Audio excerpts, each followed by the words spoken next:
Good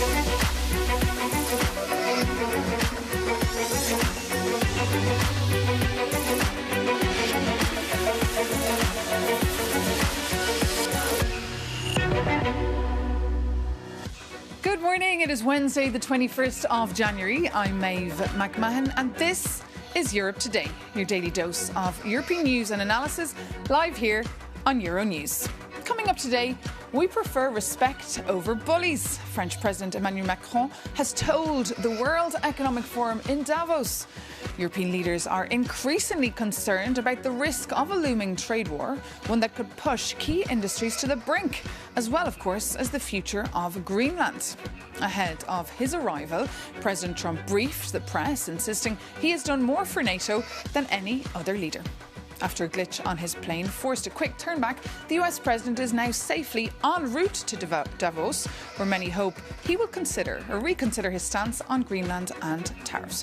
For more on all this, I'm joined here in the studio by Euronews' Alice Tidy, who's been live blogging all week on all that's going on there in the World Economic Forum in Davos. All eyes, of course, on Donald Trump today. What should we expect, Alice? Yeah, so he's expected to speak in the early afternoon, but overnight he doubled down once more on the fact that he wants the US to annex Greenland. He said that things are working out. He expects things to work out pretty well. And when asked how far he's willing to go, he replied, "You'll find out." So that's fairly ominous.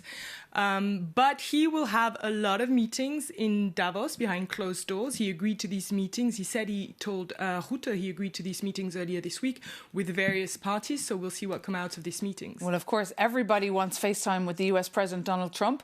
We understand as well that the Commission President Ursula von der Leyen travelled to Strasbourg last night, where MEPs, of course, are gathering to deliver a speech this morning, but will head back to Davos today. Do the Europeans have a plan here, Alice?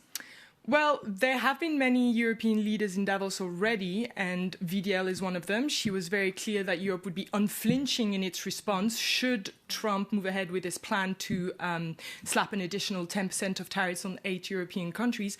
Then, of course, we had the French President Emmanuel Macron, who also said that Europe prefers respect to bullies and that it has very strong tools at its disposal and that it should learn to use them.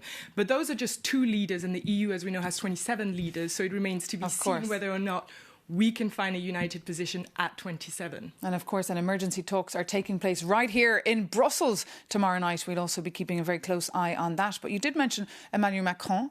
Alice, let's actually take a listen to what he had to say in Davos, and also Bart de Wever, the Belgian Prime Minister. Europe has very strong tools now, and we have to use them when we are not respected and when the rules of the game are not respected, by the way. The anti-coercion mechanism is a powerful instrument, and we should not hesitate to deploy it in today's tough environment. Until now, we tried to appease the new president in the White House, but now so many red lines are being crossed that you have the choice between your self-respect. Being a happy vassal is one thing, being a miserable slave is something else. If you back down now, you're going to lose your dignity.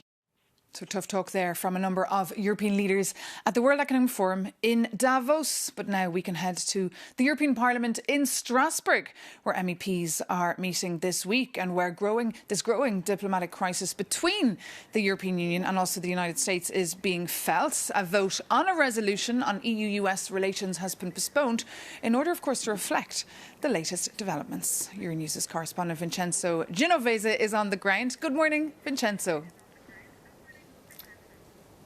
Good morning, Maeve. Good morning for Strasbourg. Yes, indeed, as you said, Donald Trump's ambition to annex Greenland and his threats to impose tariffs on European countries are dominating this plenary session of the European Parliament. We are here today with Valérie Ayer. She is the chair, the president of Renew Europe, one of the political groups of the Parliament. Good morning. Thank you for being with us. How do you should respond to Trump? We should be strong. And stronger than we have been until now. We should acknowledge that the appeasement strategy is over and that we should now play hardball, because Donald Trump only understands the balance of power and the language of strength. Play hardball, what does it mean in concrete? Which tools the European Union have to be strong against Trump? We have different tools that we should use to go from appeasement to deterrence. I think deterrence is key vis-à-vis Donald Trump. We have already decided not to vote the Turnberry Agreement. Do you know this EU-US deal that has been signed last year in Turnberry? We decided not to vote, to postpone it and not to vote it. So first tool that we've already used. We have different tools from an economical point of view. We could decide new tariffs. We could decide to sell American debt. Do you know that we have more than $1 billion trillion dollars of American debt? And we could also use the anti-coercion mechanism that has never been used until now. Do you see any unity, any appetite to trigger these tools? I must tell you that I'm quite worried because I see in some groups some appetite to play hardball, but I see also on other groups, also in pro-European groups, some people who said just keep calm, keep calm. But we have been keep calm, and we have been calm until the very first day with Donald Trump, and we have to acknowledge that it doesn't work. Yes. Can you imagine other way of retaliate or use leverage against Donald Trump? In this case, I was bragging, for example, the possibility that European countries can boycott the FIFA World Cup. Is this an idea that you will support? Yes, why not? We can use all the possible leverage. This is a very symbolic one with the FIFA World Cup. I think we also have to be clear right now that we have this economical leverage and that we are ready to use it. Nightmare scenario. Donald Trump decides to invade Greenland. It's a nightmare scenario, but it's not that impossible at this stage. What can the European Union do in this case? Everything should be on the table. Of course, linked and decided with our Danish and Greenland friends, of course, but we should be ready. Do you know that Greenland is under Article 42.7 from the treaty, so this mutual defense clause, no ambiguity on that. So we should be ready for a clear military and economical sanctions on that. But why I am talking about deterrence? To avoid that situation. We have to be strong now to avoid that situation. And let's see. Thank you very much, Valérie Ayer. Let's see if this could be the way. Thank you very much. We'll keep you posted from Strasbourg. Maeve.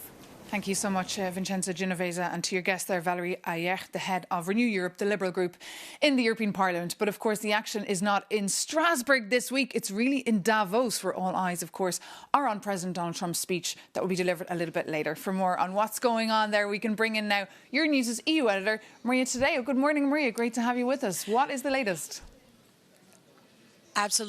Absolutely. Good morning. And of course, it is a big day because today the president of the U.S. will address Davos. And Maeve, we can also report that the president of the European Commission, Ursula von der Leyen, has left Davos, but we understand she will be back by lunchtime, hoping to get some FaceTime with the U.S. president. Of course, this amid tensions over Greenland. But now, to debrief, we are joined by Nadia Calviño. Of course, she is the president of the European Investment Bank. President, thank you very much. The last time we spoke, you said, I'm very proud to be European. It's been a month, and it seems to me the situation is not getting easier. It is getting much worse. What are you expecting from the U.S. president today? Well, what I see in Davos is that this is a place for dialogue, and people are eager to talk, to find ways, to find agreements, and to find a way forward that can preserve peace and a constructive outcome. And from this point of view, I am very proud to be European. I think that from the European point of view, our approach is very clear. We have to be pragmatic when we can, but also firm when we must. And of course, at 3 p.m., when the president of the U.S. walks these stairs and he enters the main hall, are you worried, concerned? We saw a Munich security conference. It was brutal for the Europeans. Is that what you're prepping for? Well, I think that we can be ready for anything, and we have seen the preparatory speeches, but more importantly than whatever is said here today, I think is what we do as Europeans. So I think the summit, the European Council on Thursday, is really critical in the sense, and historic in a sense, that we need to show the superpower we are. And to me, that's a very interesting line, because you're saying let's not focus so much on the U.S., let's focus on what we get wrong and what we do wrong. What does that mean? We are a superpower, and we have to be aware of it. You know, if we had any doubt, it's clear that why would the President of the United States spend so much time and so much energy to attack the European Union? Well, because united, we are unbeatable. So, and I think that's the spirit with which I will participate in the different panels in a very intense agenda here at Davos. And can I ask you, you say we have to be firm. What does that mean? Because there's been a lot of debate around now using the big trade gun, and that means really going after the access that U.S. companies have in Europe. Is it the time now to really put the strong measures, even if there's a retaliation, on the table? This is now the time to trigger it. Well, I wouldn't comment on the individual or the specific instruments. There is a broad range of instruments that the European Union can use to show that we're serious. I think so far messages have been crystal clear, coming from President von der Leyen, the presidents of the different institutions, and also leaders of the different member states. And united we are, and determined, I think, to establish that there are some boundaries that cannot be crossed. When you mean there's some boundaries that cannot be crossed, what does that mean? Is that in terms of democracy? We're fighting for democracy. We're fighting for our values. We're fighting for peace. We're fighting for the European Union.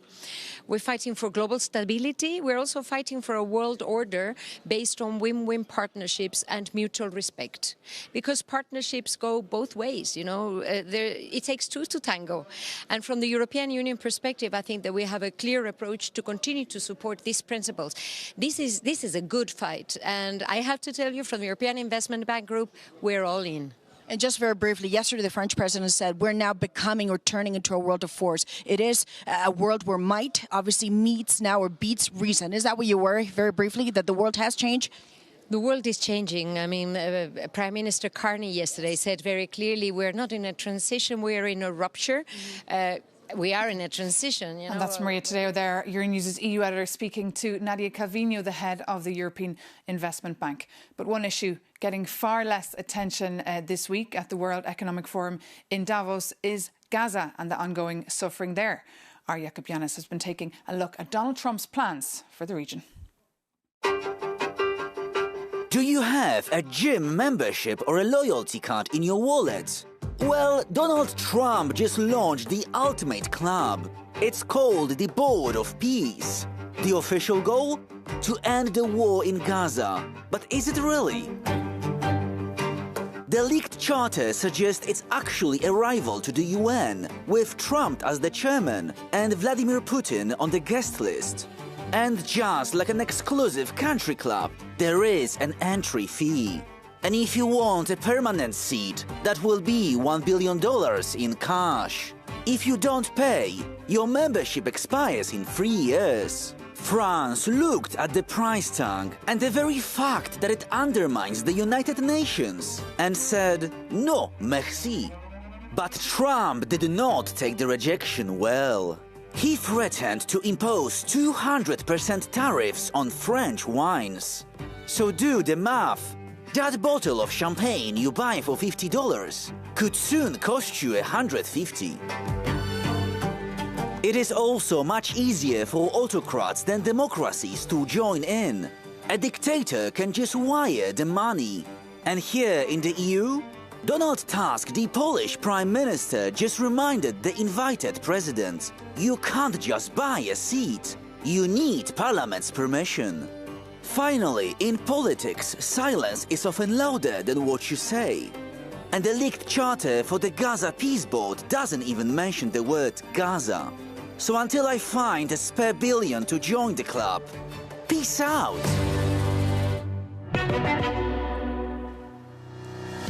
Jakob Yanis there. And for more on Davos, do visit our website, euronews.com. But that brings this edition of Europe Today to an end. Thank you so much for tuning in. We also have Donald Trump's speech live later on Euronews, so tune in for that. See you tomorrow. Take care. Goodbye.